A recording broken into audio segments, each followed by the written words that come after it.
Projections from the population census show that there will be an estimated 4.5 million new voters by the 2026 general elections. The figure is based on the assumption that half of the 9.7 million individuals aged between 15 years and 24 years would have attained the mandated 18 years that make them eligible to vote. Any political party that successfully taps into these numbers could have a great standing in the next elections, provided a great number of the would-be voters turn up on election day. But what do political parties have to consider to sway these new voters to their direction? The Kira Municipality Member of Parliament Ibrahim Semujunganda says the creation of employment opportunities is a big factor. So the critical issue to people at 15, almost up to 30, is employment, whether you have a degree or not. Our proposals on the economy is what should give comfort to this age group.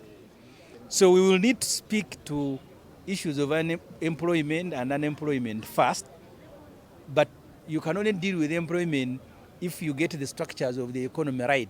Unemployment challenge is a factor that the National Resistance Movement too agrees that it is a problem with the 2024 census, showing that unemployment stood at 12%. The unemployment is highest among the youth with a highs of 16%.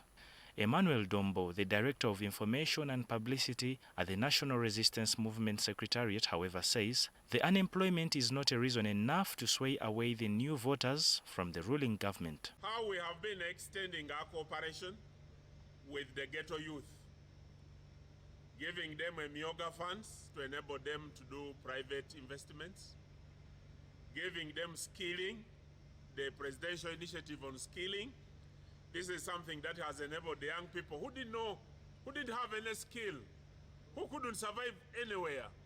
Now they are busy in the various towns of Uganda, either as carpenters, others are making shoes. Dombo exudes confidence that the NRM, which insists that number of registered party members is about 18 million, which is equivalent to the figures captured by the National Electoral Commission ahead of the 2021 general elections, will do well in coming polls as well.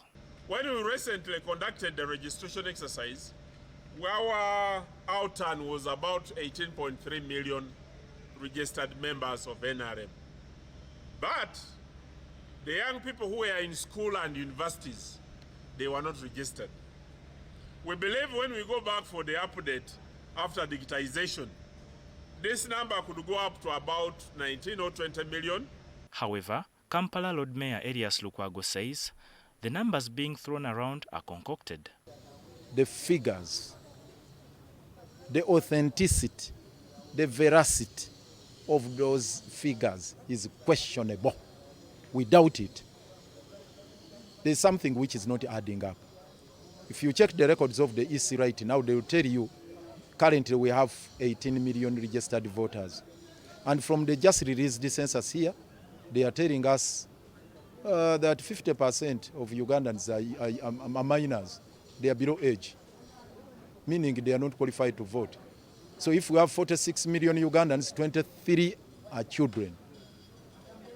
So if you already have 18 million voters, how can you have an addition of 9 million voters?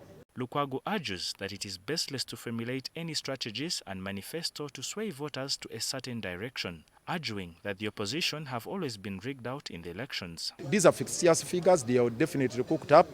The register of the voters is inflated, of course. They are ghosty voters. We know that. It's not genuine, it's not authentic.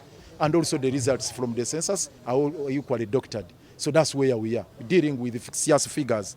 And that is the tragedy we have as a nation. Though the voter numbers are critical for political parties, translating them into actual votes is another. In the last election, 59% of the registered voters cast their vote, which stood for 10.7 million votes out of the 18 million registered voters.